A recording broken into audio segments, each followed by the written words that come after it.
মুজিবনগরে যে আসল ঘোষণাপত্র পাঠ করা হয়েছিল সাম্য, মানবিক মর্যাদা এবং সামাজিক ন্যায় বিচার, তার ভিত্তিতে ২৪-এর গণ অভ্যুত্থানের ভিত্তিতে আমরা নতুন সংবিধান করতে চাচ্ছি। দেশ গড়তে জুলাই পদযাত্রায় আমরা আজকে এসেছিলাম মেহেরপুর জেলায়, যে খুবই ঐতিহাসিক একটা জায়গা, যার পূর্ব নাম ছিল বৈদ্যনাথতলা, যেখানে স্বাধীনতার ঘোষণাপত্র পাঠ করা হয়েছিল, শপথ পাঠ করা হয়েছিল অস্থায়ী সরকারের। এবং এই স্বাধীনতা ঘোষণাপত্রের মূল মন্ত্র ছিল তিনটি, যে সাম্য, সামাজিক ন্যায় বিচার তথা ইনসাফ এবং মানবিক মর্যাদা। আমরা ৭১ সালে কিন্তু এই তিনটা শব্দ নিয়ে আমরা স্বাধীনতা বাংলাদেশের সূচনা করেছিলাম, এবং এই তিনটা মূল মন্ত্র এবং এই ঘোষণাপত্র পাঠ করা হয়েছিল এই মুজিবনগর থেকে।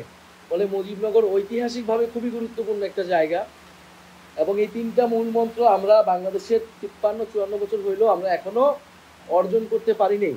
এই ৭১ সালের যে মুক্তিযুদ্ধের আকাঙ্ক্ষা, ৭২-এর সংবিধানের মধ্য দিয়ে এই ৩ মূলনীতিকে না নিয়ে নতুন করে অন্য ৪ মূলনীতি, যেটা ইন্ডিয়ার প্রেসক্রিপশনে ৪ মূলনীতি নেওয়া হয়েছে, বাংলাদেশ সমাজ ও রাষ্ট্রকে বিভাজন করা হয়েছে বাঙালি জাতীয়তাবাদ, সেকুলারিজম ইত্যাদির নামে।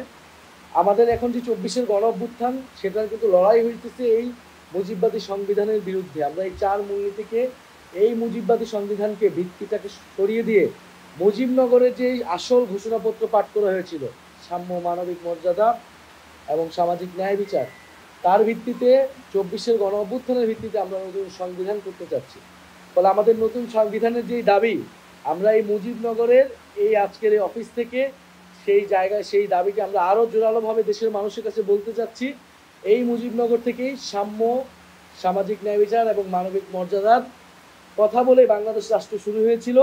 সাধারণ মানুষকে সাথে নিয়ে, ছাত্র জনতার সাথে নিয়ে সেই মানবিক মর্যাদা, সামাজিক ন্যায় বিচার এবং সাম্যের বাংলাদেশ গড়ে তুলতে পারবে।